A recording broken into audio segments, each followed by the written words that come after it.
The tears of an 18-year-old. LAYU bin MUSTAFA says he was tortured for hours by 15 Thai soldiers. 11 months have passed, but for LAYU, the horror and grief remain. They kept asking me if I killed someone. After I kept denying, they kept beating me. They undressed me, hang me up and down, and they put needles in all my fingers and toes. The Thai army calls its fight against insurgents in southern Thailand a war against ghosts, but the victims are real. This disabled man was shot after being accused of involvement in armed attacks. His relatives took to the streets in protest.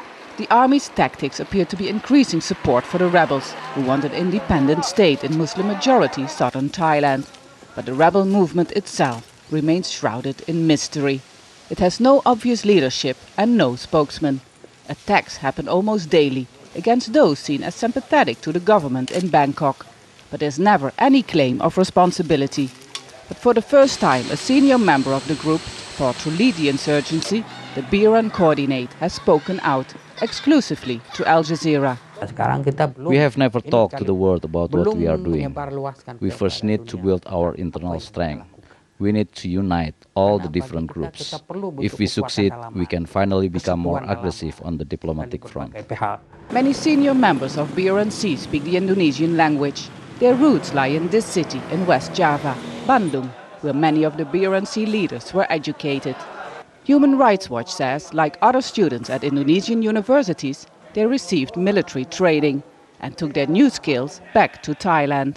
They returned to Thailand with all those radical Islamic knowledge, radical nationalism ideology, as well as part of military training by the Indonesia. So put that together, here we are, we have BRN coordinate.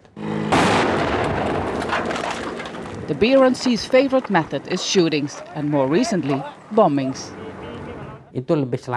For us, it is safer to use bombs because we are small in numbers. When using bombs, we don't really need to be present at the location. When we use guns, we still have to be in range of our target. Another burial, another grieving family. Nearly every day, people are being murdered here in the south of Thailand.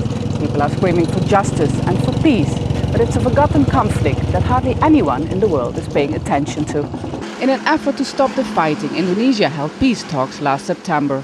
After successfully ending a 30-year-old conflict in the province of Aceh, the vice president is optimistic. Important things the country wants and making working for welfare and stopping the conflict and stopping the war. And all of them, in my opinion, have agreed to stopping all conflict or radicalism there. But BRN Coordinate, widely recognized as the backbone of the insurgency, says it's not included in the talks. Indonesia is talking to people who don't represent the Malay people in southern Thailand. These people have always lived abroad and they don't represent the people who are actually fighting. An end to the violence is what most people want in southern Thailand. They say they are being treated as second-class citizens in their own land, something that became painfully clear during Friday prayers. The call to prayer was interrupted by loud Thai music.